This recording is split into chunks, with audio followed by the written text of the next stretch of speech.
Previous video में हमने ये टॉपिक करा था कि relation between small g and the capital G. यहाँ पे स्मॉल जी क्या है, एक्सेलरेशन ड्यू टू ग्रेविटी है, एंड कैपिटल जी क्या है, ग्रेविटेशनल कांस्टेंट है। आज हम पढ़ेंगे कि variation of acceleration due to gravity with altitude. Variation of acceleration due to gravity, variation का मतलब क्या होता है, वेरी करना यानी कि चेंज करना। कहते हैं एक्सेलरेशन ड्यू टू ग्रेविटी यानी कि स्मॉल जी के बदलने से एल्टीट्यूड यानी कि हाइट के ऊपर क्या इफेक्ट पड़ता है, आज हम ये पढ़ेंगे। Okay well, consider Earth to be sphere. मान लो ये अर्थ है, क्या है, स्फीयर है, जिनका मास कितना है, कैपिटल एम है, और रेडियस कितना है, कैपिटल आर है, विद द सेंटर एट ओ, और उनका सेंटर का पॉइंट हमने क्या माना, ओ माना। Let small g be the value of the acceleration due to gravity at point A. कहते ए पॉइंट के ऊपर स्मॉल जी पड़े यानी कि एक्सेलरेशन ड्यू टू ग्रेविटी पड़ी है on the surface of earth. Earth के सर्फेस के ऊपर small G acceleration due to gravity पड़ी है on the point A. Okay, अब हमने हाइट की बात करनी है इसमें। ये तो हमने सरफेस ऑफ द अर्थ की अभी बात कर रहे हैं, ठीक है, बट इसमें हमने मेन हाइट की बात करनी है कि अगर हाइट हम बढ़ाते हैं, कोई भी चीज़ को हम अपवर्ड की तरफ, ऊपर की तरफ अगर फॉल करवाएंगे तो घूम फिरा के वो कहाँ आएगी, नीचे आएगी, डाउनवर्ड आएगी। तो यहाँ तक सरफेस ऑफ द अर्थ है, जो हम कोई भी चीज़ को ऊपर फेंकेंगे तो तब उनकी ग्रेविटी कितनी होगी, कैपिटल जी होगी। उसको हमने बी पॉइंट का नेम दे दिया, एंड देन हमने उस हाइट को एच लेट किया, ठीक है, हमने ये वाली हाइट को एच नेम दे दिया। अब जो हमने प्रीवियस रिलेशन में फॉर्मूला निकाला था कि small g is equal to G M upon R square, with the help of this one relation हम ये प्रूव करेंगे। ओके, इसको हमने इक्वेशन नंबर 1 का नेम दे दिया। अब जो मैंने आपको पहले ही बता दिया कि जी डैश क्या है, एक्सेलरेशन ड्यू टू ग्रेविटी है पॉइंट बी के ऊपर, और तब हाइट उनकी कितनी है, स्मॉल एच है। अब कहते अब ग्रेविटी, ये तो कोई पहले वाली ग्रेविटी है एट द पॉइंट ए। अब जो हमने अपवर्ड फॉल कराया कोई भी ऑब्जेक्ट को, तब आपकी ग्रेविटी की वैल्यू कितनी आ गई, जी डैश आ गई। मास तो उतना ही रहेगा, कैपिटल जी की वैल्यू भी उतनी रहेगी। अब किन में चेंज आ रहा है, किन में वेरिएशन आ रही है, हाइट में वेरिएशन आ रही है।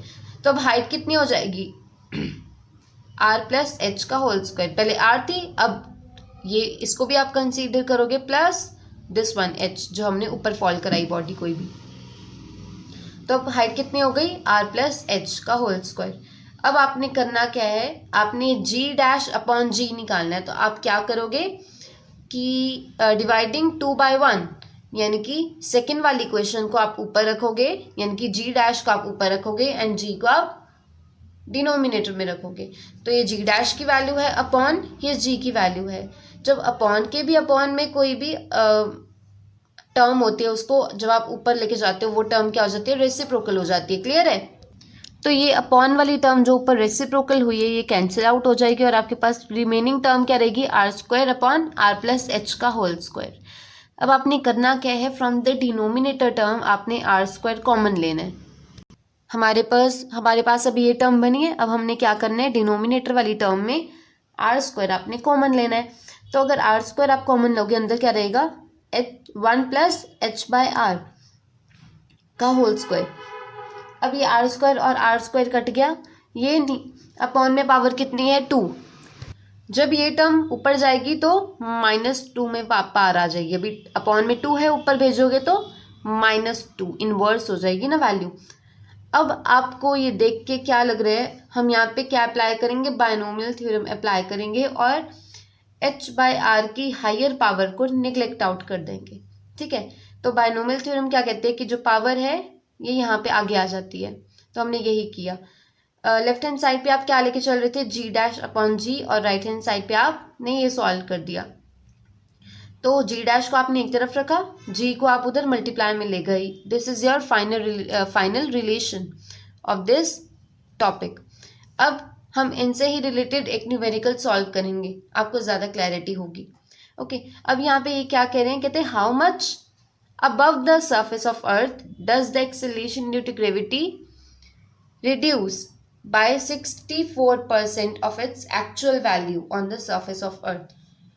और आपको रेडियस ऑफ अर्थ की वैल्यू गिवन होगी, नहीं भी गिवन होगी तो आपको पता होना चाहिए अब क्या बोल रहे हैं, आपने क्या फाइंड आउट करना है, how much above the surface of the earth, कि अब आपने हाइट फाइंड आउट करनी है, सरफेस ऑफ अर्थ की बात नहीं कर रहे, above the surface of earth, जो हमने एच माना था ना, वो हाइट को जो हमने ऊपर फॉल कराए थे कोई भी ऑब्जेक्ट, तो उनकी कितनी हाइट हमने लेट करी थी एच, आपने वो एच फाइंड आउट करने, ठीक है। और क्या कह रहे हैं कि तब जब आपने ऊपर भेजा कोई भी ऑब्जेक्ट, तब उनकी एक्सेलरेशन ड्यू टू ग्रेविटी कितनी कम हो गई, 64% कम हो गई देन देयर एक्चुअल वैल्यू।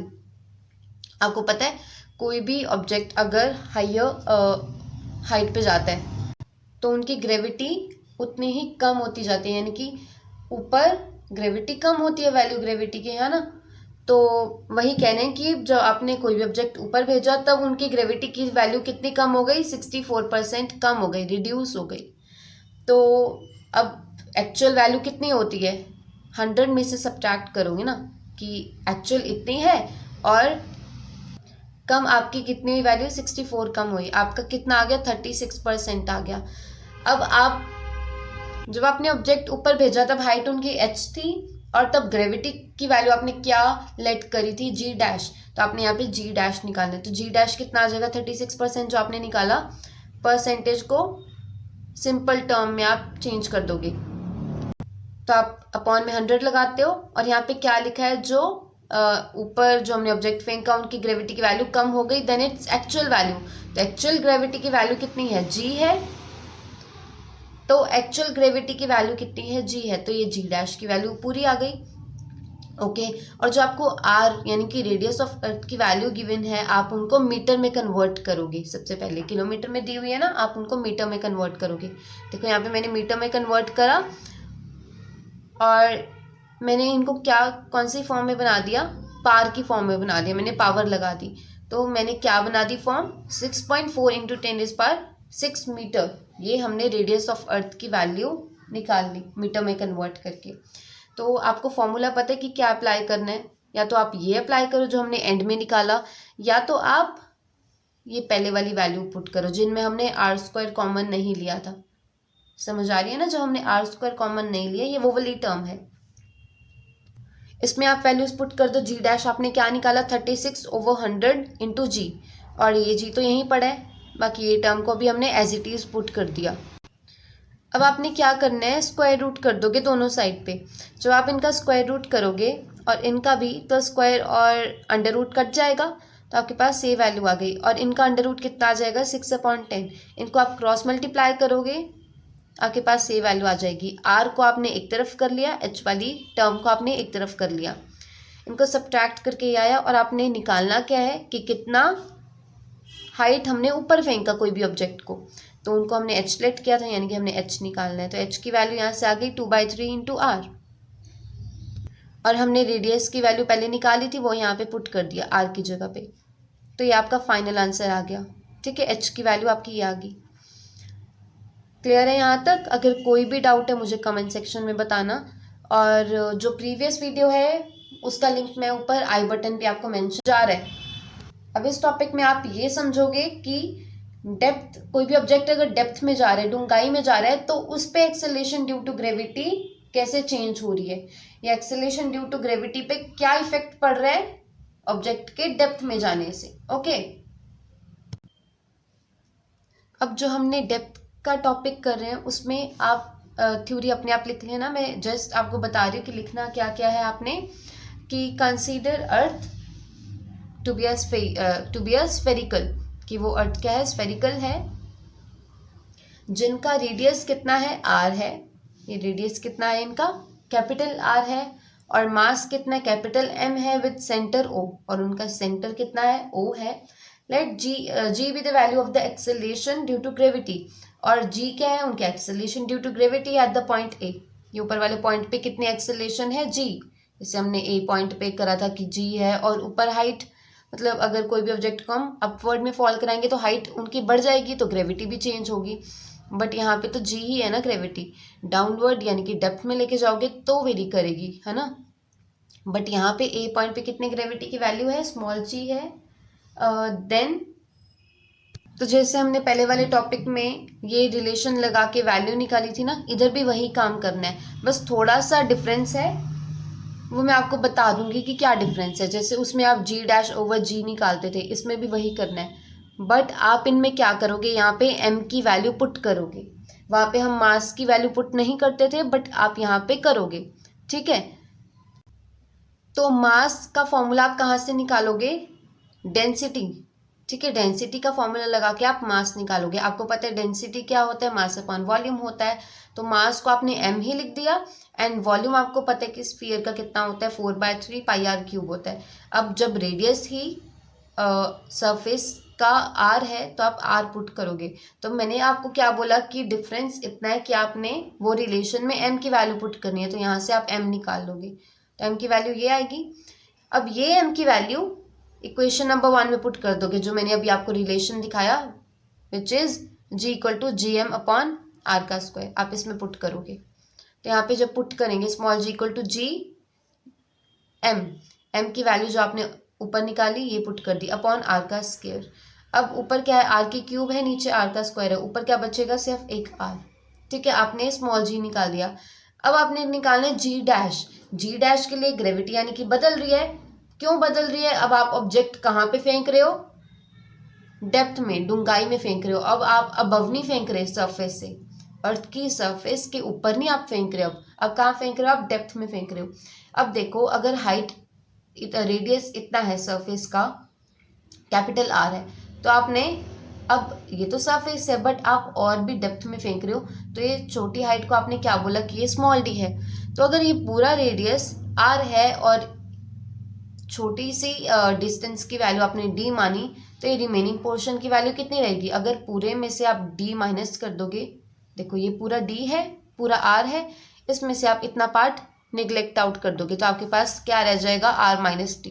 तो ये डेप्थ की रेडियस की वैल्यू, यानी कि डेप्थ का डिस्टेंस है, जो हम आर की वैल्यू में पुट करते हैं ना, उसमें ये वैल्यू आप पुट कर गए, आर माइनस डी। अब आपने निकालना क्या है, जी डैश निकालना है, वही रिलेशन आप दोबारा लगाओगे। अब यही रिलेशन आपने दोबारा लगाया, फॉर्मूले में क्या होता है, जी एम अपॉन आर का स्क्वायर। यहाँ पे क्या वेरी हुआ, जी डैश इक्वल टू जी, जी में फर्क नहीं पड़ा, बट यहाँ पे क्या हो गया, एम डैश हो गया, अपॉन आर का स्क्वायर होता था, यहाँ पे कितना डेप्थ में गया, आर माइनस डी का होल स्क्वायर, ये वैल्यू है ना, इनका स्क्वायर कर दिया। अब जैसे आप ऊपर एम की वैल्यू निकालते थे, यहाँ पे भी सिमिलरली करके निकाल दोगे। यहाँ पे एम क्या था, ये वैल्यू थी, यहाँ पे कल आर आप लिखते थे, बट इनमें आप क्या करोगे, आर की वैल्यू क्या आई आपके पास, आर की वैल्यू आर, यहाँ पे आपके पास आर की वैल्यू क्या आई, आर माइनस डी का, आर माइनस डी वैल्यू आई ना, बस यहाँ पे पुट कर दोगे, आर का क्यूब था तो यहाँ पे भी इनका क्यूब, साथ में डेंसिटी यानी कि रो लगा दोगे। अब यही एम डैश की वैल्यू आप ये वाले रिलेशन में पुट कर दोगे, देखो पुट करी, और ये दो वैल्यू मतलब आर माइनस डी का स्क्वायर था और ऊपर क्यूब था, यानी कि एक टर्म ऊपर रह गई। अब आपके पास जी भी आ गया और जी डैश भी आ गया, जैसे आप पहले करते थे जी डैश अपॉन जी, यहाँ पे भी वही करोगे, बस वेरिएशन इतनी थी कि आपने वहाँ यहाँ पे एम निकाला, यानी कि मास की वैल्यू निकाली फ्रॉम द डेंसिटी फॉर्मूला। ठीक है, अब आप वही कर दोगे जी डैश अपॉन जी, ये जी डैश की वैल्यू हमने ऊपर रखी, जी की वैल्यू नीचे रखी, सब कुछ कैंसिल आउट हो रहा है, क्या रिमेनिंग रह गया, R minus d upon R. अब आप क्या कर दोगे, ये स्मॉल जी को आप उधर मल्टीप्लाई में भेज दोगे। क्लियर है यहाँ तक। अब आप क्या करोगे, न्यूमरेटर वाली टर्म यानी कि ऊपर वाली टर्म में से आर कॉमन ले लोगे। जब आप आर कॉमन लोगे, अंदर क्या रहेगा, 1 माइनस डी अपॉन आर, और ऊपर वाला आर और डिनोमिनेटर वाला आर कैंसिल आउट हो जाएगा, आपके पास ये टर्म आ जाएगी। ठीक है, अब एक स्पेशल केस बता रहे हैं, वो स्पेशल केस में क्या बता रहे हैं, अब कहते हैं at the centre of earth, जब वो पॉइंट कहाँ पे आ जाएगा, सेंटर में आ जाएगा, तो डी की वैल्यू आर के बराबर आएगी, यानी कि डी की ग्रेविटी की वैल्यू कितनी थी, जी डैश, तो ये किन के बराबर आ गया, जी नॉट या जी ओ। ठीक है, तो आप बस ये वाले फॉर्मूले में जी डैश की जगह जी ओ पुट कर दोगे, और डी की वैल्यू के डी किन के इक्वल पुट कर दोगे, आर के इक्वल, तो ये कैंसिल होकर क्या आ जाएगा, जीरो वैल्यू आ जाएगी, यानी टी कितनी होती है, जीरो होती है। अंडरस्टैंड। आई होप आपको ये टॉपिक क्लियर हो गया होगा। बाकी रिमेनिंग टॉपिक मैं थर्ड पार्ट बनाऊंगी, उसमें मैं इंक्लूड कर दूंगी। ओके, अगर आपको ये वाले टॉपिक में कोई भी डाउट है, कोई भी छोटे से छोटा कोई भी डाउट है, अगर कुछ भी क्लियर नहीं हुआ या कोई भी प्रॉब्लम है ना, मुझे कमेंट सेक्शन में ज़रूर बताना। And okay, thank you.